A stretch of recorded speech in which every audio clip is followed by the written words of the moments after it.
There are White House records that show that the White House counsel knew that Flynn lied to the FBI, that he was aware that that was a criminal act, and that he conveyed that information to the president.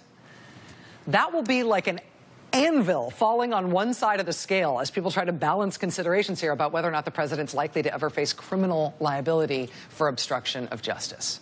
If Murray Wass's reporting in Foreign Policy is correct, that there are not just people who will say the president knew, but there are documents that prove it, and Mueller's got those documents. Well, that's a very big deal. It's also a very big if. The sourcing here in this piece from Foreign Policy is opaque. No other news organizations have corroborated this specific reporting. And it's worth noting that this account, which is sourced reportedly to sources close to White House counsel Don McGahn, it directly contradicts what multiple White House officials and the president himself have said how this went down. Immediately after the Department of Justice notified the White House counsel of the situation, the White House counsel briefed the president and a small group of his senior advisors.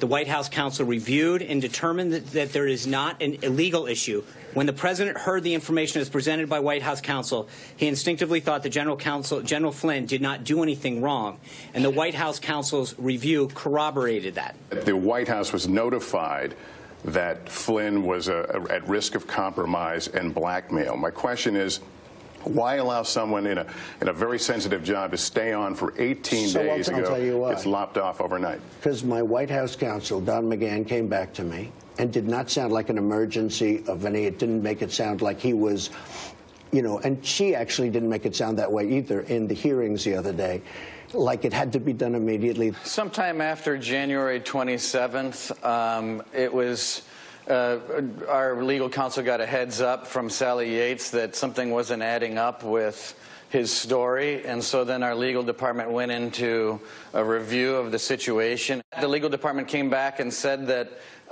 they didn't see anything wrong with what was actually said. That's the president himself, White House spokesman at the time, White House chief of staff at the time, all saying nobody ever told them. White House counsel definitely didn't tell them that Mike Flynn had broken the law. In fact, the White House counsel, as far as they're concerned, they looked at it, and investigated whether or not Mike Flynn had broken the law, and determined overtly that Mike Flynn had not broken the law. And that was conveyed to the president. That's the story from those former White House officials and from the president. According to this new reporting in Foreign Policy, the opposite is true. And according to this new reporting in Foreign Policy, not only is the opposite true, according to sources close to the White House counsel, but there are documents that show that the White House counsel was told what Mike Flynn had done. He researched the law in those matters. He concluded that Flynn had broken the law and had likely lied to the FBI, and then the White House counsel advised the president of that fact. Either the White House counsel told the president that, or the White House counsel didn't tell the president that. Both of those stories cannot be true. And it's going to get particularly hairy if the White House counsel, Don McGahn, says, I did tell you guys he lied to the FBI. And somebody like Reince Priebus is going to come back and say, no, you didn't. You never told us that. If those two are going to be at loggerheads on this, that's going to get hairy, in part because Don McGahn and Reince Priebus right now have the same lawyer representing them both on the Russia investigation. That is instantly awkward if the two of them are telling factually incoherent, factually inconsistent, factually conflicting accounts about something that may decide whether or not the president is criminally on the hook for obstruction of justice. More broadly, I should say, if the White House counsel is going to completely contradict the president and the whole White House line, all these other senior officials, in terms of what they're saying about Mike Flynn and whether or not the president should legally be on the hook for obstructing justice in the Flynn case, the White House counsel is going to stand against all of the rest of the White House on this. That's a big, big deal. It's not unprecedented. White House counsel John Dean was probably the single most important witness against Nixon in Watergate. But Nixon also fired John Dean in Watergate. Before John Dean started singing his own tune. Don McGahn right now still works at the White House. So if he's handing stuff over to Mueller that says the president's legally on the hook for obstruction of justice, it's going to have a really big effect on the president's future. It's weird that he's still working there, right? We contacted the White House tonight. We could get no comment from them, including from the White House counsel's office.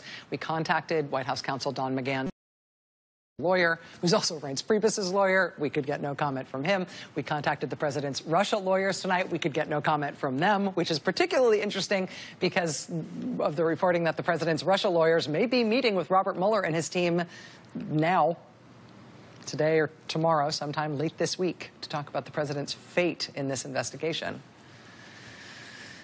So there are a lot of important pieces of this moving right now. This is an important time. And just keep your eye on the fact that we now may be getting senior serving FBI officials for the first time under oath testifying that, yes, they can corroborate James Comey's testimony about Trump pressuring him to drop the Flynn investigation. If that is starting to happen, it is probably no surprise that the Republicans' attacks on the FBI are entering this intense new phase. We got that jaw-dropping new reporting last night from Politico.com that Republicans for weeks have been working on a secret effort in Congress to take documents that were obtained for the House Intelligence Committee's Russia investigation, and instead they're repurposing those documents to use them for their own parallel secret Republican-only working group in which they're trying to indict the FBI. Deputy Director Andrew McCabe did do 7 hours with the House Intelligence Committee 2 days ago. Today he was scheduled for 6 hours of testimony with a different Republican-led committee. Interestingly, NBC News reporting today that that testimony for McCabe started more than an hour late. He was on time, but the Republicans who head that committee, they didn't show up on time. Instead, they huddled alone amongst themselves to reportedly plot their strategy for how they were going to approach the questioning of McCabe. And they showed up more than an hour after the meeting was supposed to start. Whatever the end game is for pro-Trump Republicans in Congress going after the FBI, Democrats are clearly very fired up and very on alert about whatever it is that's going on. On his way into the McCabe hearing today, Elijah Cummings shot off this Roman candle. To the press, I beg you to get it right because you are recording this history. You got to get it right.